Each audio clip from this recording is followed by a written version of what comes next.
হ্যাঁ, আসসালামু আলাইকুম। জি, কোমর ব্যথার ব্যায়ামের জন্য আমাদেরকে এই ব্যায়ামটা একটু নিয়মিত করতে হবে।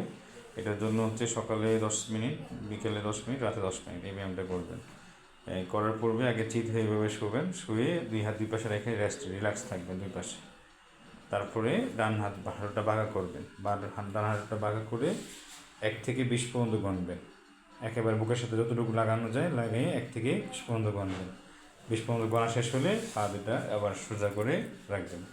তারপর আবার নেক্সট হচ্ছে বাম পা বাঁকা করবেন, বাঁকা করে 1 থেকে 20 পর্যন্ত গণবেন। গণা শেষ হলে এটা আবার সোজা করে রাখবেন। রাখার পরে 10 সেকেন্ড রেস্ট নিয়ে আবার দুই পা একসাথে একসাথে করে বুকের সাথে 1 থেকে 20 পর্যন্ত এভাবে গণবেন, যতটুকু কাছে নিয়ে রাখা যায়। এবার করার পরে পুরো সাইকেলটা হচ্ছে যে আপনার 3বার করতে হবে। পুরো সাইকেলটা 3বার করবেন।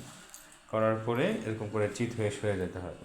চিত হয়ে শুয়ে আবার এই হাঁটু দুইটা এরকম বাঁকা করতে হবে। বাঁকা করে হাত দুইটা দুই পাশে থাকবে। মাথাটা এই একটু পুরোটা আলগে দিন, মাথাটা আলগে দিতে হবে মাথাটা। আর হাঁটুটা জাস্ট এই ফ্লোর থেকে 1 ইঞ্চি বা হাফ ইঞ্চি হলে হবে। দুইটা হাঁটু উপর দিকে আলগে দিবেন, মাথাও আলগে দেওয়া হবে। ঠিক আছে, এটা এইভাবে রেখে 1 থেকে 20 পর্যন্ত করবেন। এরকম করে এটা 3বার করবেন।